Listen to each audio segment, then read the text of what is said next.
Right. Okay. So yeah, just a kind of quick overview. I don't have a ton of slides because I was hoping we can kind of spend a lot of time talking about some of this stuff and talking about how it relates to different things that you all are working on too. But I'll tell you just a little bit about the approach and the methods that I'm using that led to these preliminary results that I was pretty excited about. And then I'll show you what they look like without global signal regression, and then a couple exploratory analyses that I've been doing just over the last couple of days to try to get a sense of like how global signal is impacting these original results that I saw. And I have a couple questions for you all. Great. Yeah, so I was interested in how functional connectivity between the thalamus and the cortex changes with age, and particularly in these patients that we work with in Kerry's lab who have 22q11 deletion syndrome. I won't talk a ton about like the kind of background of that syndrome, but these are all people, these are young adults with this genetic condition who are at elevated risk for psychosis, is why we're kind of interested in them. And if anyone has questions about the sample or the kind of natural history of 22q deletion, happy to talk about it. But the stuff I'll talk about today is kind of relevant to any MRI imaging. But the hypothesis we had done a cross-sectional analysis in the past, and we found that thalamic connectivity was disrupted in these patients, and particularly disrupted with regards to like the frontoparietal network and the somatomotor network. So we were curious if looking at across the age range, if we see changes that kind of are also predominantly in those networks in our patients. So we have this sample from UCLA that have longitudinal resting state fMRI. Age range, I cut the sample off between 6 and 22 years. So we're looking at kind of childhood through young adulthood, this time period that's really relevant for the emergence of psychosis. And it's not a huge sample by like kind of modern big neuroimaging study metrics, but like for a rare disorder, we're happy to have these numbers. So it's like in the 60 to 70 subjects per group range for baseline visits, and then about maybe 40 or so additional follow-up scans per group. So about 100 or so scans per group in total. What was the first study? Was that just adults? Yeah, well, so this was actually in adults and children, kind of similar age range, but just looking cross-sectionally and not looking at any age effects, just kind of controlling for age and looking at just seed-based whole thalamus connectivity. Was it the same population? Yeah, same population. Yeah, so we never dug into the age effects in that first analysis, and we were curious to see what's going on in these networks across the age range now with regard to the thalamus. In terms of the methods, so we use the like a version of the HCP minimal preprocessing pipelines that are wrapped up in this toolbox called QNex, which is really useful because it has adaptations for single band data. So some of the data, and we'll talk more about this, but some of the data comes from these older single band protocols, and then some of them comes from these HCP-like multi-band protocols. But they've all been through essentially the same pre-processing pipeline, followed by some motion scrubbing, just chopping out frames that surpass thresholds for either intensity changes or frame-wise displacement. Everything goes through a high-pass filter. And then we have some nuisance regression steps, among which includes the global signal regression. And this is where I think some of the issues that we're going to talk about are coming from. So the original analysis that I did was using data that was the residual after regressing out motion, as well as mean signal from the ventricles and deep white matter. Both of those with the idea that the ventricles are just cerebral spinal fluid, deep white matter. We're not interested in the bold signal in those regions. So signal that's the average across those is probably going to relate more to noise than to the signal that we're interested in. And in a similar vein, this whole brain signal, which is what gives us the global signal regression, with the idea that spatially kind of uniform signals across the whole brain that tend to vary with time are often related to different types of noise that Jason really summed up in a lot of detail last week, but noise related to physiological things like breathing, cardiac function, noise related to drift in the field and the scanner, things like that we're not really interested in our analysis. You did a high pass, but not a band pass filter for any reason, or? I've been looking with and without the low pass filter. Just curious. Yeah, actually, I wanted to ask you guys how you determine like the best frequency for a low pass filter. Because I was actually just looking at my data and realized that I may have used too high of a frequency. Because I think I did everything with a filter that was similar to the frequency of the TRs for the scans that have a fast TR, but it was actually a little shorter than some of my TRs, which I think might have caused some weird aliasing or something. Yeah, I mean, I'll say off the bat, it doesn't make a huge difference, but historically, people looking at these low frequency fluctuations would do a band pass filter of like 0.01 to 0.1 hertz. Mainly because the power was highest in that frequency band for these kinds of correlations, but in practice, it doesn't make much of a difference what you do, because even if you don't filter at all, you'll still see this stuff. But if you look at like the defaults for a lot of the software packages for resting state from our data, they'll what is default? We have like 0.01 to 0.0, 0.1 to 0.01, right? Yeah, I think I didn't include it here. The very initial analysis I did was bandpass filtered between 0.008 and 0.09. So close to that range. It probably won't make a huge difference, but I was just curious why you picked Yeah. this pipeline. Yeah, I just went and checked it without that low pass filter last night, and I get slightly more significant results actually without it. So that's kind of a now, another issue to dig into. At least I'm okay with the results from both of those, and they're Yeah, not those wildly aren't different. dramatic, but I mean, as well just do what most of the literature does, I guess. Okay, Easier to sell. that's good to know. And there's no like theoretical reason that it's bad to filter, to do like a low pass filter at a frequency that's faster than your TR. Because some of these scans have a 2-second TR. Well, there's the fundamental sheet, see. So there's a formula you can use to get to that. Well, if you're just Yeah. talking regular TR too, right? Yeah, that won't make a difference. I mean, because This is essentially it's a detail. You do that. That's what kind of. Well, no, not really.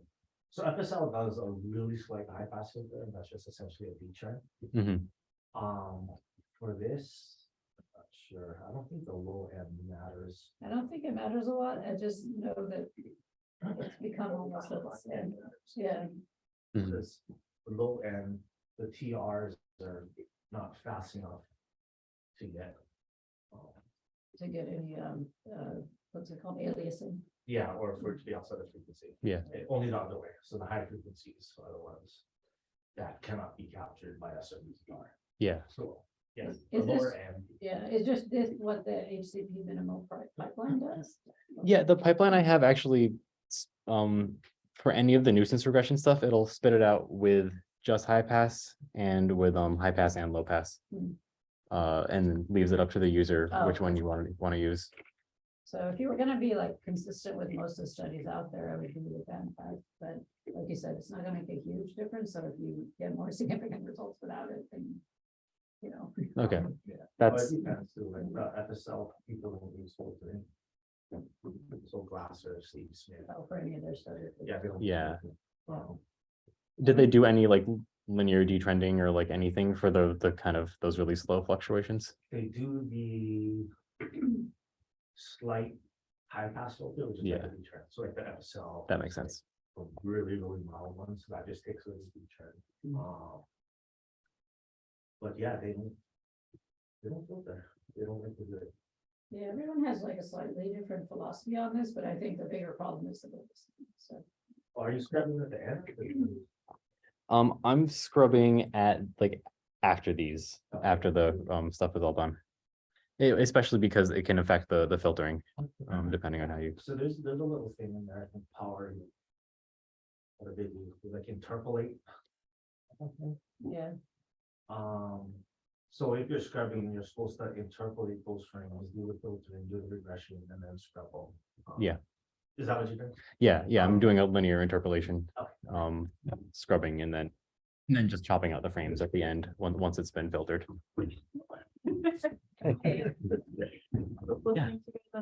Awesome. Yeah. Yeah, so just kind of going over the pre-processing stuff. So we all know kind of like what type of data we're working with. And then, yeah, important point is that I didn't do any like ICA based denoising, which I definitely want to kind of ask you all about what your experiences are with that. And if you think that it might kind of give me more insight into what's going on. Yeah, but so that's kind of the pipeline that we used. And in terms of the analysis, very straightforward kind of seed-based analysis, where essentially we have 9 functional networks in the cortex and in the thalamus. And for each network, we're calculating a thalamocortical connectivity score, which is just the Z-transformed Pearson correlation between the signals in the cortical and thalamic parts of it. So like signal from the blue somatomotor part here correlated with the blue somatomotor subset of the thalamus. One thing to mention is that we have data from 2 scanners. I don't think this is related to any of the global signal issues, but just if anyone's curious about it or has any thoughts about how it might be impacting stuff. 2 different acquisition protocols, and we harmonize them with this combat algorithm, specifically this like longitudinal implementation of it, which seems to work pretty well and doesn't seem to like it's introducing a lot of weird stuff in the data. How different are the protocols? Like, Quite different. I mean, so the older data is a kind of just like single band 2-second TR, about 5 minutes of data, 4 millimeter voxels. And then the newer data is like HCP style, so 2 millimeter voxels, 0.8 second TR, multiband 6. Yeah. right. Well, like, it's just tricky because I don't know, I think, no.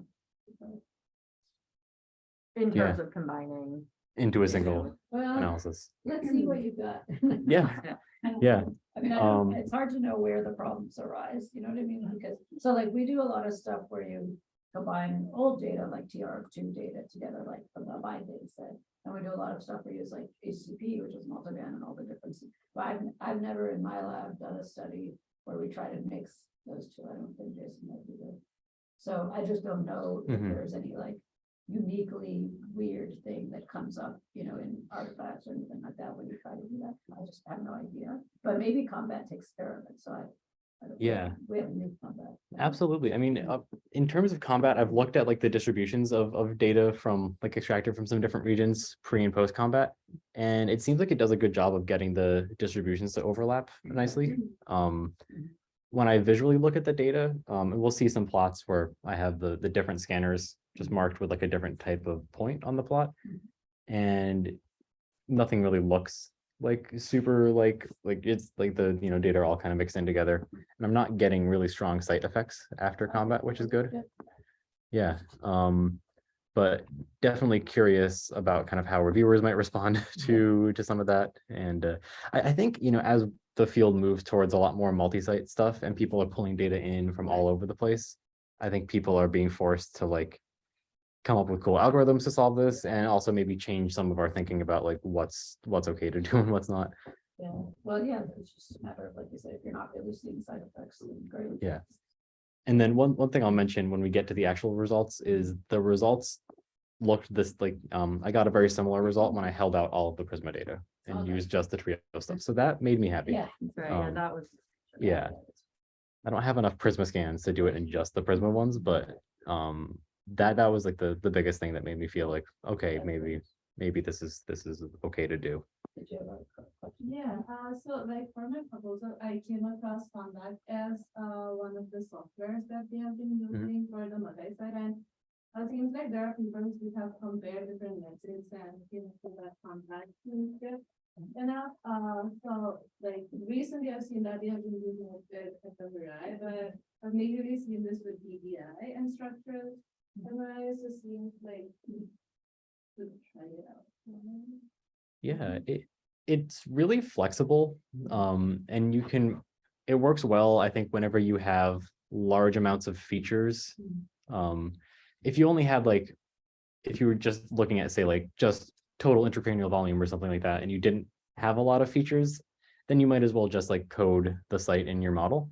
But it's really useful when you have like, if you're looking across voxels or across a lot of different parcels or networks in the brain, because it'll use shared information about the distributions of all of your features to try to estimate site effects that way using this like empirical Bayes approach. Yeah, so it gives you a little bit better estimates when you have like small within batch sample sizes, but lots of features. It comes from like the RNA-seq world where they have tons of features and batches can be really important. Maybe it'll be fun. So would you wanna just get a whole bunch of features and throw them in, even if they're not using them, because they go on combat better? Yeah, well, so that's an interesting question about it. The recommendations I've seen have been that it works best when the features are like similar in a way. Like say you had like diffusion features and bold features and structural imaging. Like the distributions of your diffusion stuff by site might not give you more information about the distributions of like your bold data. So features that like are related to each other in some way tend to be the most helpful there. And it tends to work best if you give it like the exact features that then get passed into like your second level model. So like if you're doing a parcellated analysis, you would give it parcels. If you're doing a voxel-wise analysis, you give it voxels.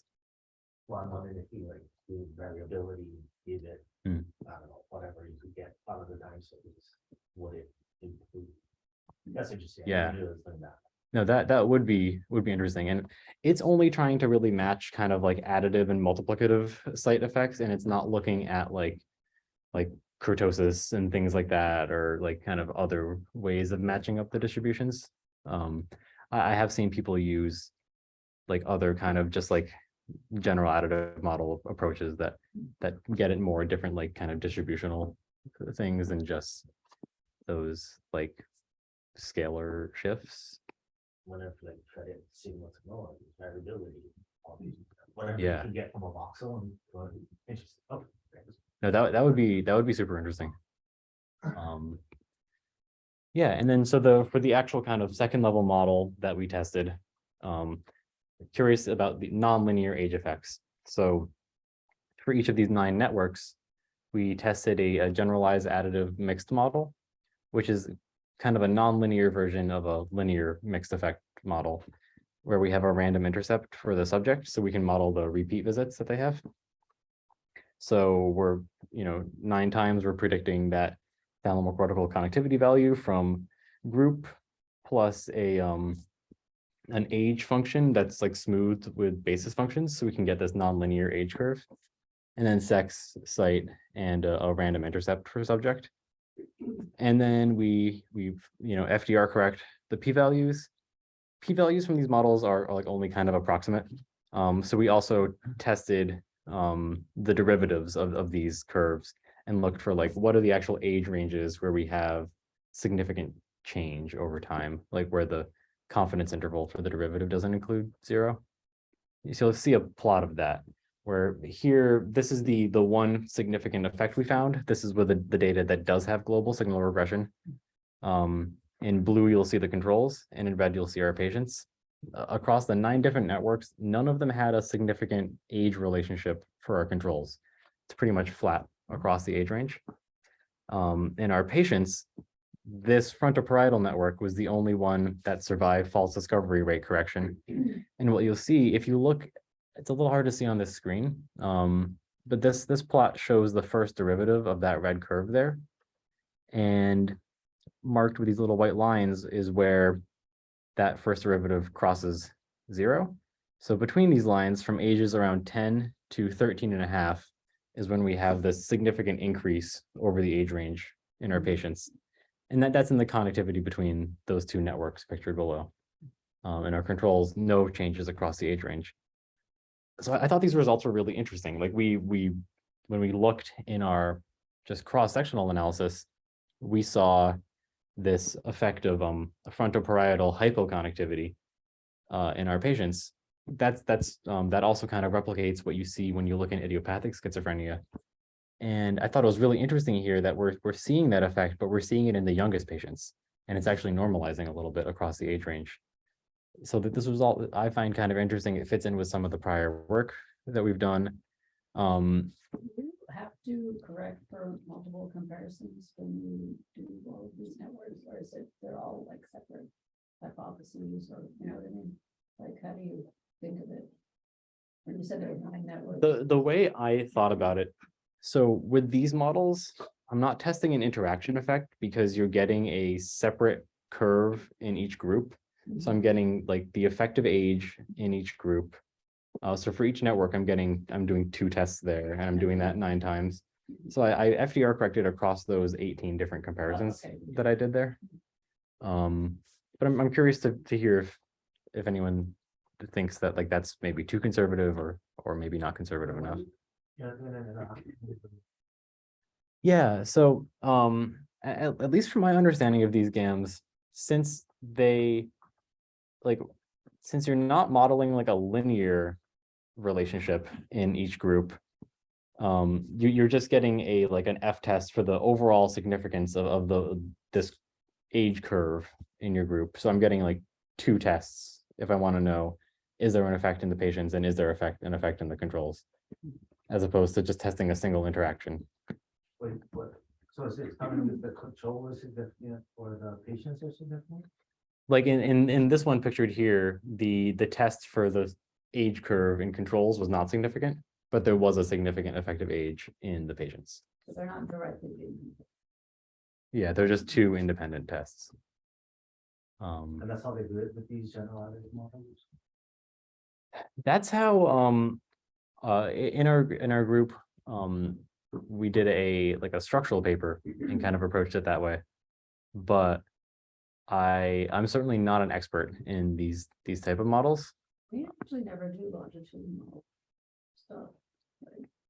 So, Yeah, I will say this is the first, we could not find when we were doing the structural paper, we could not find, so it's been used for, sort of typical development, right? But we could not find one doing a group comparison Oh, yeah. of GAMs. And so it was kind of, we made it up a little bit. yeah, we never convince people. I mean, I don't know about the stats, so I guess it's too bad our 2 stats people aren't on the call today, but.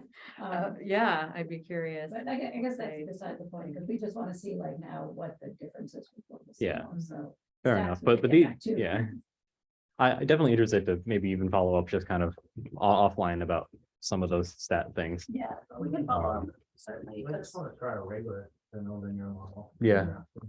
Because it seems like with that, if they're both significant, you're never gonna get The difference. the difference. But there could still be an interaction, even though they're both significant. Like this slope could just slightly lower than one. Mhm. So that could be covered up. Hmm. Effects you're getting. Yeah, no, I will try that. Yeah, that Um, would be weird, because this one is not, it's not that nonlinear, right? I Mhm. mean, like you. Yeah, I probably- because it does flatten out in the kind of second half of the age range, but yeah, I'm curious if a linear model would capture that or not. Mm. What about quadratic age? After the non-linear, it seems like that. Yeah, I didn't try just a quadratic model, but I think that would maybe try linear and then just a quadratic model and see what those look like. And those I think are also like I've been wanting to.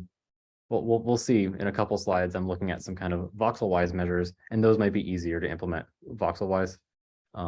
Especially because like the test statistic for these GAMs doesn't give you a direction of effect because it could be going up and then down. You just get like an F value. Oh, So like, I run those models and it's like takes all weekend to run, and then I realize that oh, yeah. it just tells me like, is there an effect or not? And I don't know where it's going. If it was positive, one is negative. then Yeah. Right. Which is cool when you just look at like 9 different graphs, but when you look at 90,000 voxels, it's not that useful. Yeah, but we had these results, we're excited about them, and we want to see like, okay, what, how solid are they? We still get an effect that looks like this if you remove all of the Prisma data, kind of getting at that scanner thing, which made me happy. These models can be sensitive to outliers. So if you, Is that not multi-band? Prisma is the multiband. Is it? Yeah, so if you look in just the single band stuff, it looks similar. If you do Windsorization for outliers, it looks the same. We've already corrected for movement in multiple ways, but if you also add in like the average amount of movement as like a covariate in this model, it's still significant, even though movement is a little bit correlated with age, anti-correlated with age. So it's all looking good. We're excited.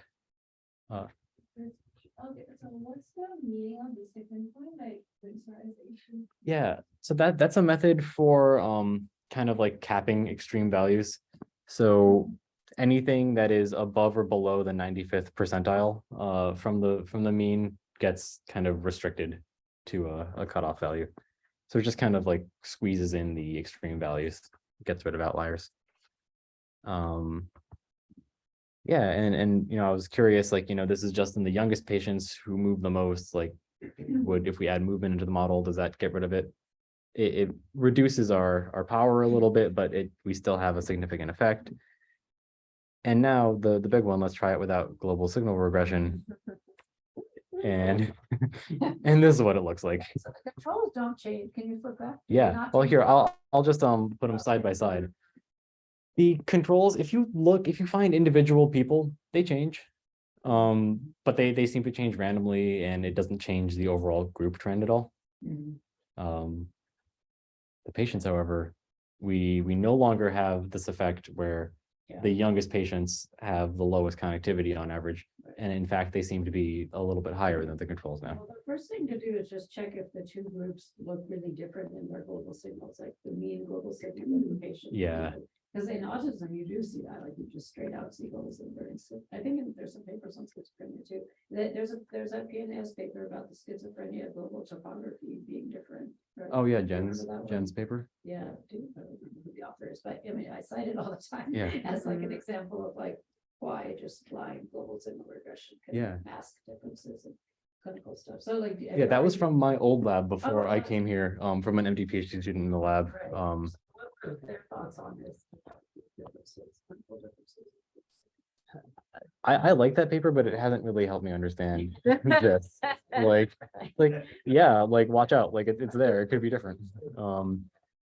The overall mean, as you were saying, the overall kind of mean global signal is slightly lower in our patients. You can kind of see those distributions here, Mhm. patients in red, controls in blue. Yeah. And if we test just like a linear mixed model, like predicting that global mean signal, Mhm. there's no effective age across both groups. If we tested age by group interaction in a different model, there's no interaction there.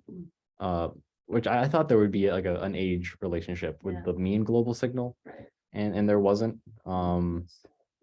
There's a slight effect there, but I don't think that's a huge deal. And then I also looked at, so yeah, global signal versus age in either group on the left, no relationship. And then the variability, the standard deviation of the global signal versus age. Also no effect. Motion? Right. Is it related to head motion? I didn't check directly related to motion yet. Are your groups different on head motion? The groups differ, but not significantly, at least at baseline. There's slightly more motion in the patients. But I think just like by a t-test, they're not different. You said the original findings were with or without, what was it?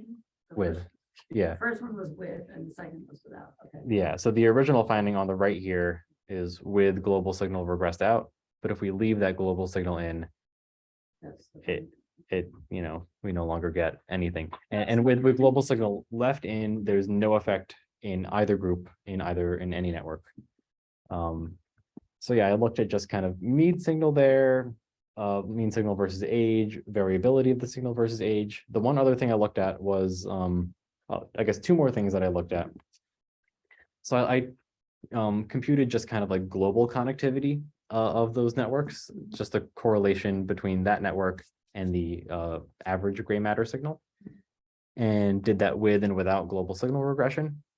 So on the left is the global connectivity versus age for the frontoparietal network if you do regress out the global signal. And if you don't, you see, so this isn't significant, caveat, but you see this higher relationship between frontoparietal and global signals in the youngest 22q patients, which kind of fits with what we're seeing here, where the frontoparietal, there's this global relationship with the frontoparietal stuff is more prominent in the younger patients because they change the most when you regress out that global signal. So that like kind of I don't know what that tells us, but The whole reason you would do global signal regression is to mitigate the motion effects.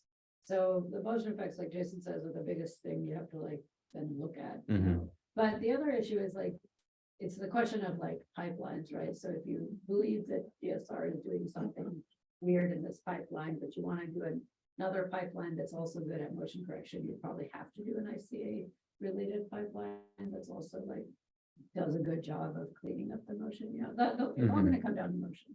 So Yeah. if you've convinced your readers that you've done what's best for motion mitigation in this sample, they'll be convinced. But, if you haven't sort of equated between the two groups on those numbers, they're gonna like eat you alive in Mhm. the review process. Yeah. Because I mean, unfortunately, after the power papers were published, it all just became about the motion metrics. forever Yeah. after.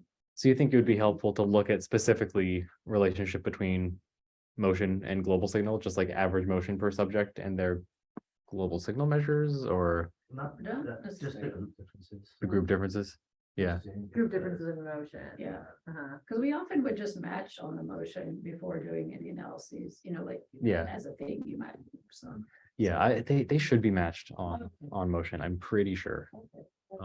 But I don't know if that's across the whole age range. Like I usually just match them based on their baseline scans, but there could be some kind of more complicated patterns. And going that's just a gross measure, and it Yeah. could be matched on motion, but differences in the type of motion.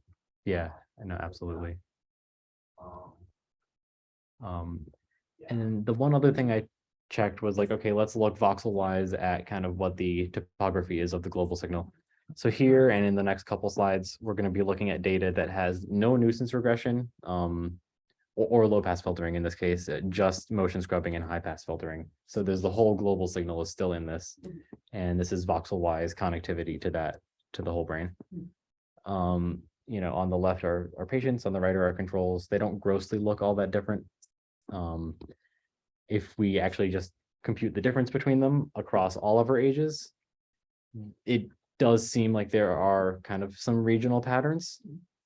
I think the more interesting thing, and I'll point out, even here you can see that there are the patients have increased kind of global signal topography in these kind of like prefrontal and maybe like default mode areas relative to the controls, and a strong signal in the anterior thalamus, which is the part that's being looked at for that frontoparietal thalamus. Does this replicate your previous lab finding? This, I mean, that was like thalamic connectivity, and this is like, so it's just very different. And then if we just split it into young and old, so ages 14 to 16 are on the left, and 6 to 14 are on the left, and ages 14 to 22 are on the right.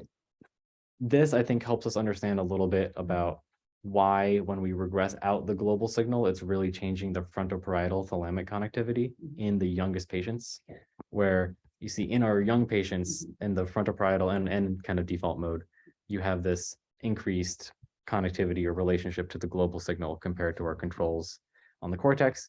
And when you look subcortically in the anterior thalamus, this kind of stronger relationship to the global signal. And so I think that, like, when you then regress that out, it's really changing what's going on between that anterior thalamus and in these kind of frontal cortical regions.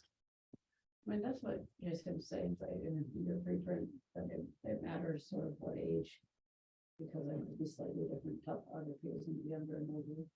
So yes. Seems. Right. Yeah, and I haven't like done any, like, these are just differences. Like, I don't know if like even like what like Z value these would be, or like how real these differences are. Mhm. But at least they kind of like do line up with stuff that Jason's found, and kind of I'm at least feeling that like I didn't just like totally mess something up in the pipelines and I'm getting just garbage data. I think there's just like something complicated in the data. Yeah. That's what it's really exactly what it's. Yeah. So the things that I would love input on are, first, like any other exploratory analyses, like besides kind of what I've looked into that might kind of help us understand what's going on. Mhm. And then how to talk about this stuff to like when we're writing a paper or going back and forth with reviewers. And then a little bit more specifically, like, should I go down the ICA rabbit hole? So, I mean, the second point, in any paper where we've done both, we've put one in the main text and the other in supplementary, and like try to explain away the differences. But it only works if the differences aren't like dramatic. Yeah, right, exactly. Yeah, when we were talking about this, it's like, okay, go ahead and do that, and then fingers crossed, it's Right. not like a huge, but yeah, then this But yeah, came up, they're so. dramatic, so in a case like that, I mean, I think, I think it's worth trying this, and we'll tell you more about that. As far as other exploratory analyses to understand. Oh gosh, I mean, so this is why we end up doing so many pipelines, honestly, because and we do not have one pipeline that we recommend for every. You look at every paper we've ever published has a different pipeline. I don't think any, and I kind of think it's funny when people are like, here's the pipeline to use, because it's not one size fits all, right? It's like you said, multiple scanners here, some short, there's kids and adults mixed in together. So I think, so at the end of the day, like what we do is a couple of pipelines that are a reasonable thing to do given your data set. And then, we're trying to interpret the ones that are the most robust of those. I mean, I don't know, Jason, that general strategy makes sense too, but that's in my head what I can live with that. Like we did 3 things that make sense to do for this data set. 2 of them are in line with this. The third one is sort of in line, but not really. It's often the best you can do. Yeah. I guess. The way I look at it is that we try not to do JSON. Like Lucina said, if you do it, they're gonna ask you with or without. So if you just don't put it in there, they'll never ask you for it. Well, sometimes they do. Well, sometimes they'll ask, oh, why didn't you do global segregation? And you can just put on our standard, oh, you don't do it because it moves correlation, blah, blah, blah. So it's easier just to not put it out there. But I guess that's a little hard because your results depend on it. I think one way you could justify GSR is if you look at the quality control metrics and there's GSR improvement. So, if it takes away your motion distance relationships or whatever, then I think you have a good argument for saying, hey, this data set needs GSR. But if it doesn't change anything, then you might have a little harder time selling that. And then the other side is usually, or what I've found in recent is I see it noisy changes it a little bit, but not much from just your regular pipelines. Irregular non-global signal pipelines. Or your regular non-global signal, non-ICD pipelines. So just say your covariant regression, things like that. And it depends on how much movement they have. So the more movement, the better ICD is going to be. So if you don't have a lot of movement, it's not going to value that much. But yeah, those are the things I would try to look at. See if you can justify your use of GSR with quality control metrics. Well, we did in lots of Lawrence papers use GSR. What did you use in like the CAP analyses? Why did we decide that they will? Yeah, because it puts out a global component. So we Yeah. use GSR when we do dynamic caps. And like with ICA, we would get like a global signal, or like with ICA. No, I think it's the cap. And with, Definitely Either the the CAP, cap. yeah. So that's the only kind of global signal regression, and we show the reviewers, hey, this is how we do it, because if we don't do it, the data is nonsensical. So that might be one approach.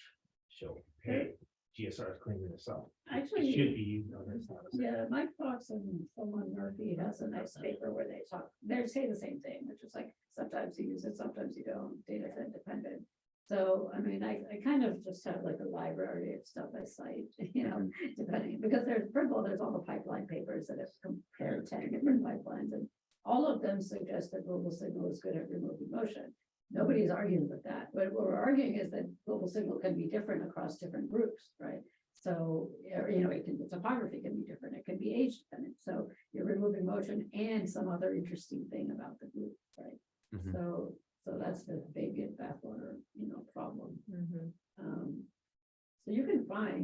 these citations to support whatever pipeline you do.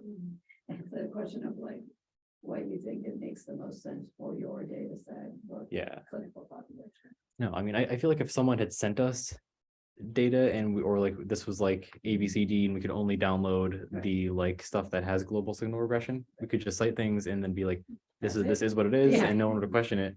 But like since we like have both and you have to do both, yeah. What Hopi just put in the chat. Let's see. Tell us about it, Hopi. Yeah, it's just a new paper that came up a few days ago. The authors like did the study to categorize like age differences in resting state. I know that you're already correct for age and also sex, so I'm not sure if this is helpful, but they give sort of like a summary of what happens like when people age, and maybe it's something that can give you some inspiration of what to look into. Yeah. If you scroll down, there are some graphs.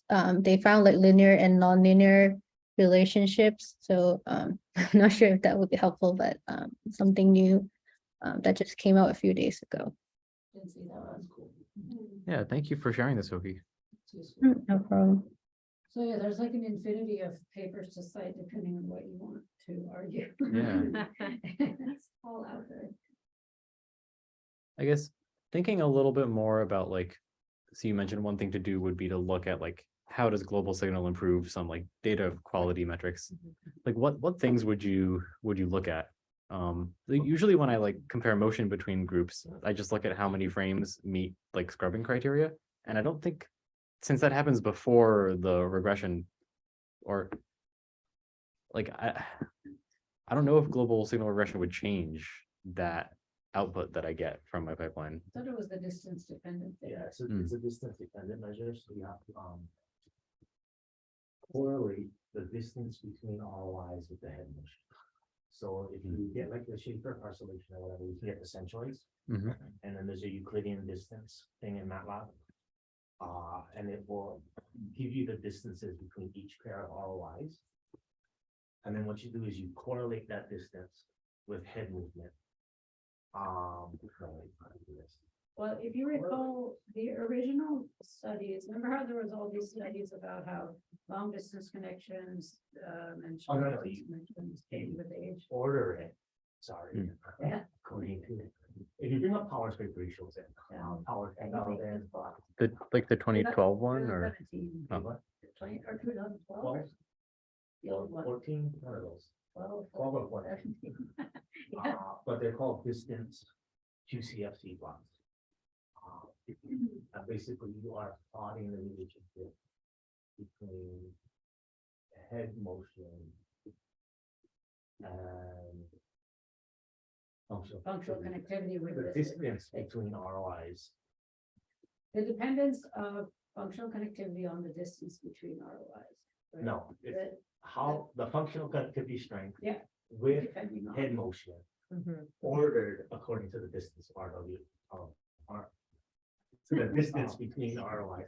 Can you bring up the arc? It's easier. to Yeah, show you. yeah. I can- So- I can show you. But what happens is The the i- signal regression is really good at eliminating this distance dependent, Yeah. and that's what ours are doing. I is can the put- benefit I of- got it if you want to. Or even on what's his name, Parks is a paper, that's a, Parks.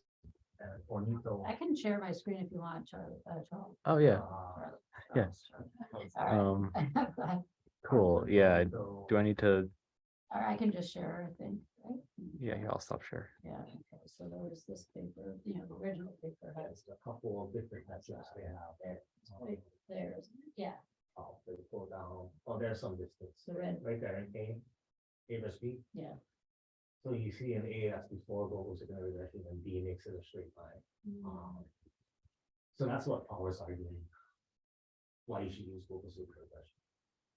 And this delta R is the change in Change conic. produced by Motion. motion study. Hmm. Oh, this is the Okay. change produced. By motion study. But so is the idea that like Change in regions Change in. regions that are farther apart would have their conductivity more affected by movement? Yeah, Yeah. so the motion was at closer areas increase something, there's like an inverse Hmm. relationship. Everyone's super close together. Well, okay, no, Connectivity. remember, the original thing was there's papers published that show that with age, long distance correlations, increase. Yeah. And short distance correlations decrease with age.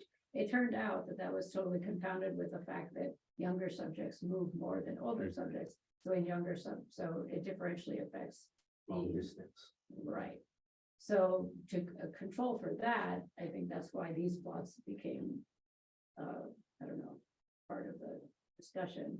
Because it shows you that, okay, like, if what you've done is correct, then B happens, right? Well, this is showing random scrubbing, so you randomly scrub, I guess, and B, it's showing it doesn't affect the distance. So if you are getting scrubbed, then it's affecting the distance. Okay? It's sort of an inverse plot, but, if you go down, there might be more plots. Yeah. Anyway, that's the one that you can use to show, hey, global signal regression is really, Oh, here it is. there's another one. Adolescents, adults, children. Okay. Yeah. Yeah, so there's a couple of them. If you look at parks, there's two different measures. One is you just correlate head motion with FC, regardless of how far apart they are. Oh, yeah, Parks 2020. And then in this one, you order it according to how far apart they are. This one. Yeah, people down. So this one has, Um, yeah, this is a good paper. See, this has 2019 pipelines.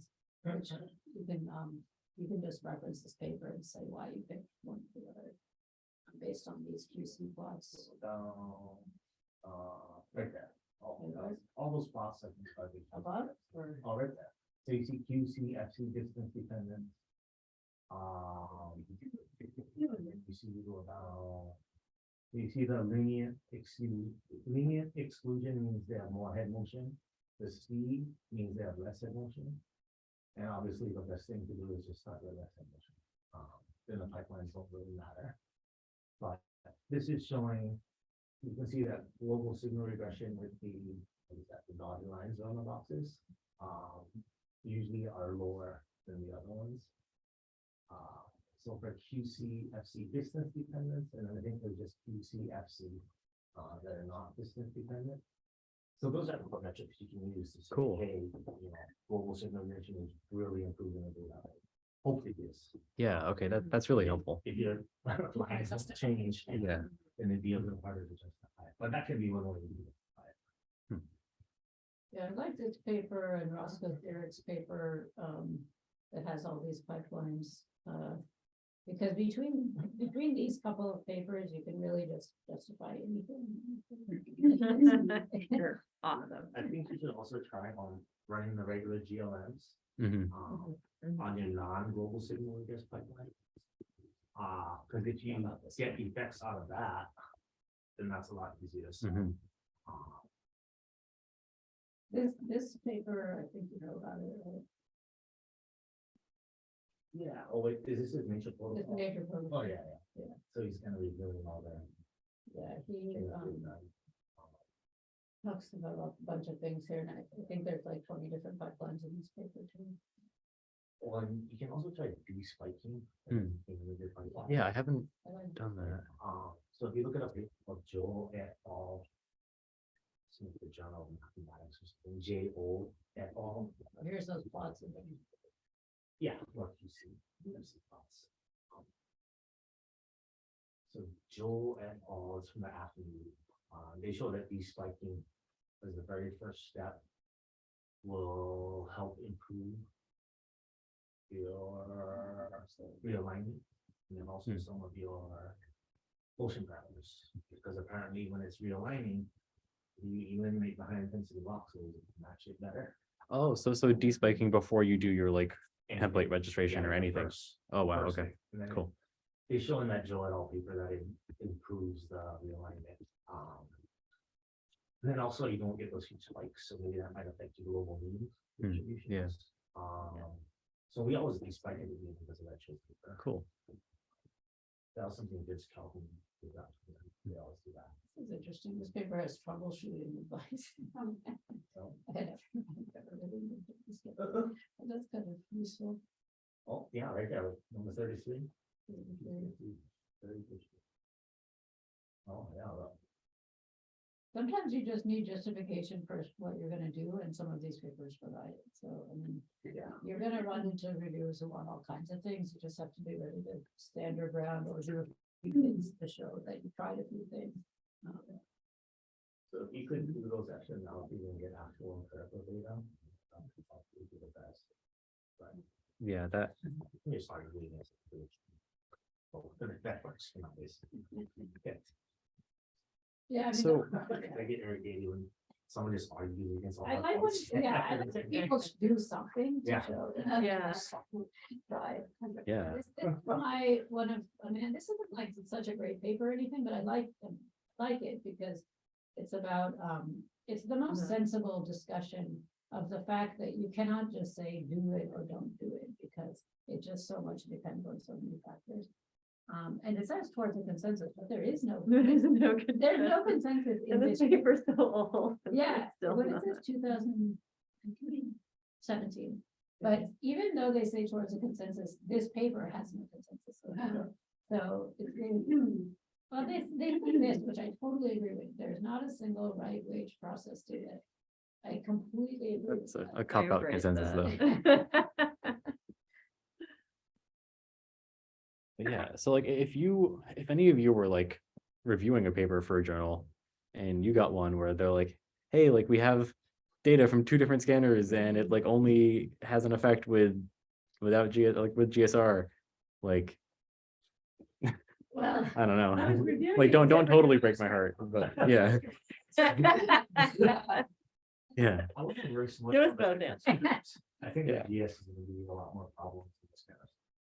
Mhm. I would do put one thing that you want to push in the main and put the extra thing in the supplement, the extra couple of pipelines of supplementary. Mhm. And just try to describe if there are huge differences between them, but like, as a reviewer, I'm always suspicious if there's like only one really idiosyncratic pipeline. And Mhm. like no real justification for it. So like if they just said, we did GSR and like didn't really like provide a lot of context, I'd be like, what happens if you didn't, you know? Mhm. If they're like, here's all the good reasons why we did this pipeline, and I'm feeling lazy, I'll be like, sure, whatever. I don't review papers anymore because I do too much editorial stuff, but the point is like, you'll get younger people who really feel like they have something to prove. And they'll be like, do this, try that, do whatever. So like the best way is to like fend it off with all of your reasons for this particular pipeline and why it makes sense for your question and this, you know. Yeah. And then maybe an extra pipeline to show, you know, that you've done your due diligence, you know. Yeah.